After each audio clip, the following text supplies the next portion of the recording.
And today we have one of your own, a student who would like to share a passion project largely with all of you, and talk about how that ties into a little sense of community, which is our kind of overarching theme for the year. So without further ado, for our January speaker series, Mr. Max Epstein.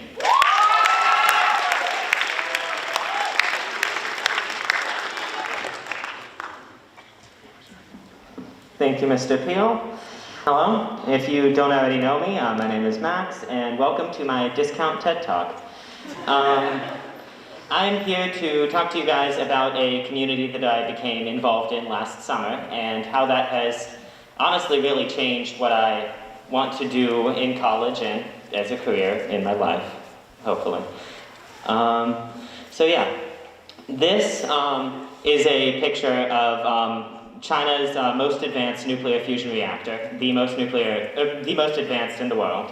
It recently broke records for creating and maintaining the hottest artificial sun ever. I can tell you're so excited. Here is the Lawrence Livermore National Laboratory's National Ignition Facility laser reactor in California, another contender for the most advanced fusion system, and my dream job. Here is a picture of Robert Hirsch with one of, if not the first nuclear reactor ever built in 1963. And here is me in my attic with my most advanced prototype yet for a nuclear reactor, and the impetus for my presentation today. It functions by magic, duct tape, and hubris. So, nuclear fusion is the future, a future, as some would say. When two atoms are pushed together with a huge amount of force, they can combine or fuse together into a single, heavier atom. I'm not Mr. Poole, I'll keep this short. Most of you can think back to chemistry. A hydrogen atom with one proton can combine with another one to form a helium atom with two protons. When this combination happens, however, a small amount of the initial mass is turned into energy. According to Einstein's famous E equals mc squared, where c is the speed of light squared, that mass is turned into a lot of energy, an incredible amount. Let's see if this comes. There we go.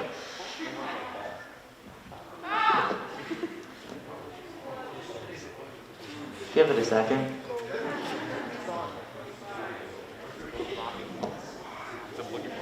That was one of the first nuclear fusion weapons ever tested. In the center of that explosion, which you'll be able to see in a second, an uncontrolled fusion cascade blasted a crater more than 1 mile wide. In the 1960s, a group of scientists began working on a machine to harness this power in a controlled, relatively safe way. Phileo Farnsworth and his team, which included Robert Hirsch, who I mentioned earlier, designed and built the first successful inertial electrostatic confinement fusion reactor that they called a fuser. Their design built upon the years of research done to develop those nuclear weapons, but their goal was much more altruistic. Unlike a traditional fission reactor, like the kind that are in operation today, that split apart rare radioactive atoms, fusion reactors, like the one right there, can be powered by hydrogen extracted from seawater and have no risk of meltdowns like the Chernobyl fission reactor, a picture of which is right there. Doesn't seem good. The only problem, as of now, is that they don't work. Fusion reactions take more energy to maintain than they produce, meaning that they cannot generate electricity yet. Despite that, research labs, both public and private, have invested trillions of dollars pursuing this technology. Some reactors, like the ones I mentioned at the beginning, have come very close to reaching this break-even point and providing a self-sustaining reaction. Once fusion is self-sustaining, extra energy can be used to power electrical grids cheaply, without any carbon emissions whatsoever. In the late 90s, long after Farnsworth and his team, but far before fusion looked like this viable energy source, a guy named Paul Shatskin, aka the Professor, started researching IEC fusion reactors and posting his findings in the subsection of a music website that he ran, a picture of which is right there from an archive. This was the first ever open source fusion research consortium. Less than a month after he created the site, people began to appear. There were a few high voltage experts, particle physicists, researchers, but the majority of people on the site were just everyday people who became interested in fusion, like any other everyday person, sure. Of the many who were interested in this, a few actually wanted to and tried to build working reactors. They were the backbone of the site, learning by trial and error, sharing techniques, and iterating on previous designs. In 1999, Richard Hull, a retired electrical engineer, and probably someone who's insane, was the first to achieve this goal. Through the collaborative research done on this firm, he'd actually built a working nuclear reactor. A picture is up there.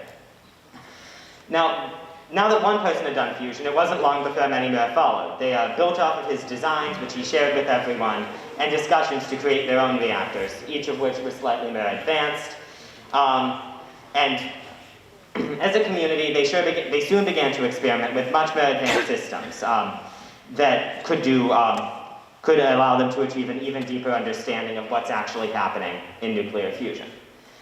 Now, that firm that I mentioned grew from 50 to 3,695 members, and from a couple hundred to 89,761 separate posts. It still looks like an early internet firm, though. I don't know who did that.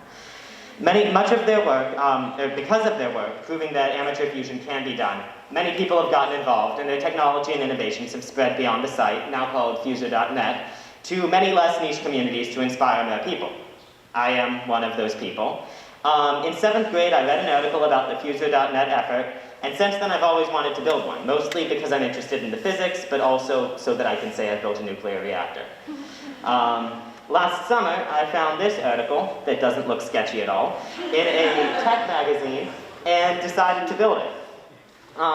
Following that article, I was able to build a functioning plasma chamber that demonstrated all of the fundamentals of a real fusor, although it was much too crude to do anything approaching real fusion.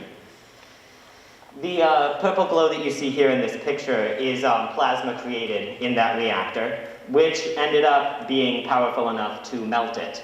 You can see there the solid steel grid is vaporizing, which isn't good. After that incident, I made a post on Future.net documenting my progress and asking for advice on how to make my system better. And in only a few days, I received 11 responses. Some from people who had actually done fusion, some from people who were real researchers at colleges, including Richard Hull. And over the next months, I continued developing my fusor prototype and designing a new, much more advanced system, drawing upon all of their resources and designs, and asking them questions and getting responses when I needed to. When I first operated this, which is Fusor 1.1, this version incorporated what I learned from my research and was much more successful, as you can see, by it not melting. This picture from one of the tests shows energetic plasma approaching fusion. The one thing left before successful, full, measurable, certifiable fusion is to replace the air in the system with the hydrogen gas that I mentioned earlier. At that point, I will have a fully functional reactor that I will be able to use for research. It sounds trite, but I wouldn't have even known where to begin with this project without the community at Future.net. Not only did its members make their work freely available for anyone willing to look and read through it, they provided me direct assistance. Whenever I asked a question, I would get multiple responses almost immediately, offering this advice that, until recently, really nobody knew. One of the largest sections on the platform, on Future.net, is dedicated solely to asking questions and receiving answers. I'm not sure how visible that is, but under that posts column, each one, or the top 5, have over 1,000, and some of them have over tens of thousands of questions and answers given. So I think that this section is the most important part of the site by far. Before I started this project, I had this misconception that you could only learn about things like this actually in college. The idea of doing real research to satisfy my curiosity was ludicrous. I really had no idea. But in this community on Future.net, people actually do this sort of thing all the time. When I think about Future.net and my entire project in general, I keep coming back to something someone said after achieving fusion in a Pyrex Belger system 17 years ago. That's 2005 for the teachers who don't want to feel old. What they said was, we didn't know it couldn't be done, so we just went ahead and did it. And I think about that a lot with my project and also with things in school and all of that. We didn't know it couldn't be done, so we just went ahead and did it. And I think that applies to a lot of things. Too many aspirations of any people for anything are left behind because people say that they're impossible. So I want you to take that away today, even if you're that out of your mind. No matter what your interest is, pursue it. Pursue it wholeheartedly, no matter whether you think it isn't important, whether you think you can't learn it yourself like I thought I couldn't, or whether you think it's impossible to achieve. Find a community that supports your goals, because no matter what those goals are, a community certainly exists, and pursue them. If a bunch of nerds can build nuclear reactors in their basement just because we think it's cool, then there's no telling what dream you can achieve if you chase it. Thank you.